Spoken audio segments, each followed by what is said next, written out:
sorry, even people who listen to this and say, I'm not trying to fit in because they're like an influencer. I would say you're trying to fit in just with a different class of people. Yeah, of course. Like if I look at an influencer and a Muslim influencer, I don't see much of a difference. If streamers, non-Muslim streamers, same thing. There's no pioneers here. You know what I mean? They're all doing the same thing, and we just our name's Muhammad or Ahmed. So I guess some brothers. I guess what I'm asking is like speak to like people trying to be cool. Period. Yeah. Even if they don't mock the religion, because of how such a mentality just holds you back. Oh, that's the thing. Like when you say trying to be cool, what is cool, right? Like who defines that standard? And if you let kuffar and fusaq and fujjar and Hollywood and movie stars define that standard, it's a standard that is not compatible with Islam, right? And that's why even with streamers and influencers, and we deal with a lot of them on the da'wah scene, we deal with a lot of them from giving nasiha, a lot of them you guys don't even know about, we do it behind the scenes and all that. We always tell them like what are you trying to fit in with, right? And nowadays the scene is, I mean, it's kind of, I don't know. I mean, I'm in the Bay Area. I can't use certain words up here. You know, What's right? The whole influencer scene or the whole world, in a way, of what's cool is something that is not rujula. It's not manly. It's not. See, you have two extremes now, right? You have one which is the red pill, you know, whatever toxic masculinity stuff. And they say things that are ignorant, that are against Islam, that are, you know, that degrade women in a way that is not manly, right? It's not being a man, right? And then you got the compassionate, I don't know, cry at everything, no backbone, can't stand up for anything, other extreme, and that's not Islam, right? So if you want to be cool, be in the middle, which is Islam, right? If you want to fit in with the example of the Prophet ﷺ, with the Sahaba. Because just think of it this way. This is my advice, okay? Who do you want to be raised with on the Day of Judgment? That's it. Just think about that. And that's who you want to fit in with. If you want to be raised with Justin Bieber and whatever, you know, and Diddy, his friend, right? then that's what you're going to end up with, right? If you want to be raised with, you know, little Wayne and Bow Wow and little Ow Ow. I was 10. Right? No, I'm not talking about you, bro. I'm not talking about you. I'm just saying, right? I just want to put it out there. No, I'm just saying, right?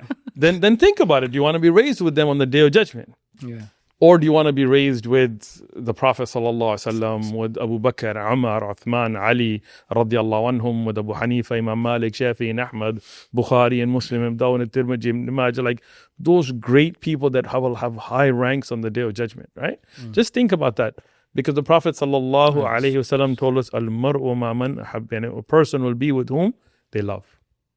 So if you love and imitate and try to fit into Metallica culture or NWA, yes, I'm old, culture. They were cool. Then they were right. Cool, Come on, better than Lil Wayne, right? So anyway, then that's what you're gonna fit in with, right? But if you say no, that's not me, like that, on the Day of Judgment, because in the end, where are you gonna go? Like it's simple sense. I'll tell you something funny. I grew up with gangsters and like people that were hood, barrios, all that, Sureños, Southern California, all that, right? I never drank alcohol in my life. Never even sipped it. Wow, that's never. Wallahi, I mean, don't ask me about other things, but I never drank alcohol in my life. And every friend I had was a drunk. I mean, 40 ounces, St. Ides, Michelob, you know, from my middle school. One of my friends, you know, his name was Jamie Scott, and he would have like a little sports bottle with coffee, and then he would mix Kahlua in it, and he would be getting drunk in class. That's how bad it was, right? SubhanAllah. But I never drank alcohol, and every friend of mine tried to get me to drink. You'd be at parties, they'd be like, "Oh, have some." No, I'm good. No, have some. Come on, man. Everybody's drink. No, you know why? Because I never wanted to do it for peer pressure. I never wanted somebody else to have that control over me. When I was 12, I saw a friend of mine get drunk and he passed out and peed on himself. Like, you know, he's drunk.